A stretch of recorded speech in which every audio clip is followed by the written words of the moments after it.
Yo guys, ang init. Natulog pawis ko.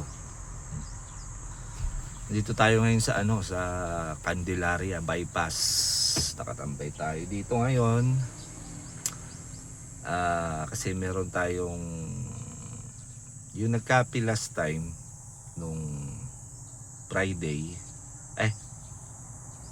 Huwebes ng hapon is meron daw invite na magkakapi din so i-assist natin sila.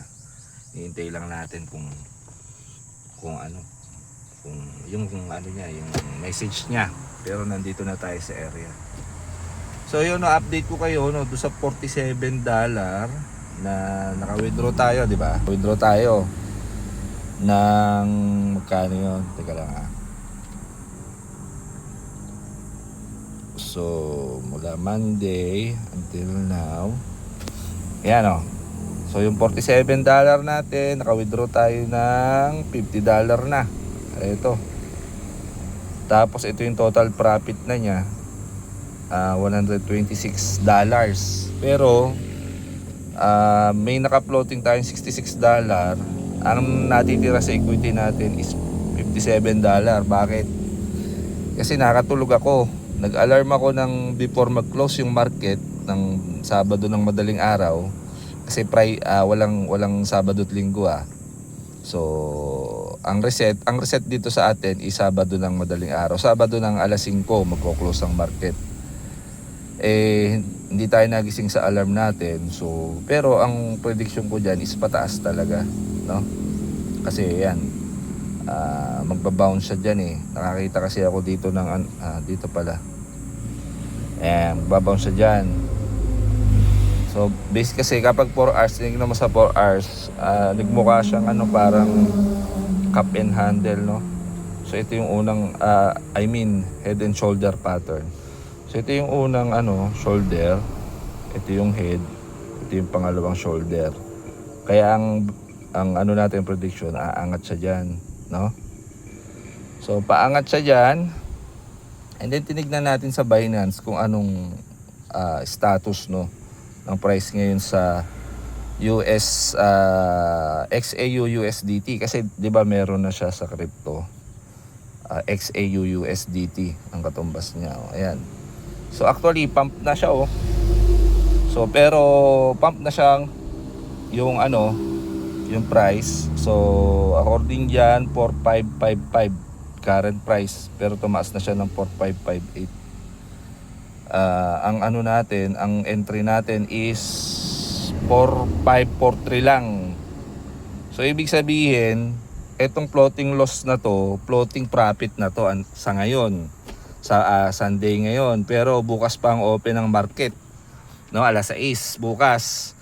So pag nagdire-diretso to pataas, mag-o-open yung market na meron tayong malaking floating profit, So ayan, iniintay natin, sana magbukas na agad. Excited na ako para makapag-trade na tayo at mag-take profit na natin, So based sa nakikita ko, possible pa namang umangat pa. Ayan, possible pa siyang umangat. So let's see, sa Monday tignan natin. Ito kasi resistance area to Ayan. Parang breakout na siya dyan to resistance area to. Kung makikita nyo, ito resistance area, yung guhit na yan, lumagpas na siya dyan, Sana, pero hindi pa close yung candle, hindi pa siya confirm. Although nabutas na niya, nang hindi pa siya nagko-close. Kung magko-close yung candle above dito sa sa resistance natin, dito, ayan, resistance area yan. So pag nag-close siya dyan above sa resistance, so good news yun, na magko-continuous pa yung price paaangat, So yun yung maganda doon, guys, So ayun, hopefully mag-open yung market by Monday ng malaki yung profit natin, para tayo makaalagwa na at makakuha na tayo ng apartment na pwede natin pag-i-stayan, Sa ngayon, ito pa rin tayo pag-alagala. Actually, nasiraan pa ako Siraan pa ako hapon.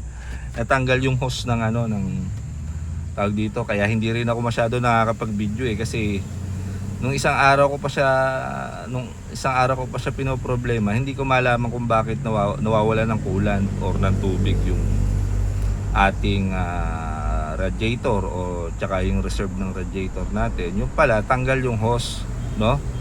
Napagtanto ko lang kagabi, natanggal yung hose na nagdudugtong dun sa radiator at dun sa reserve, no? So ayun, kaya pala siya nagbabawas ng tubig. So from Liliw, nasa Liliw ako sa sementeryo ako nagpark, doon ako nagtutulog. So ngayon nandito tayo sa kanila, tinesting ko kung magbabawas siya ng coolant, no, nung naayos ko na.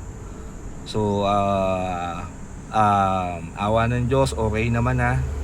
Hindi siya nagbawas ng coolant o ng tubig. So pero titignan pa rin natin, no, para safe tayo sa ating paglalakbay. So yun, no guys, update ko ulit kayo. So far maganda yung naging takbo ng ating ng $47 natin, no? So until now ano tayo, yung survive. Thanks God.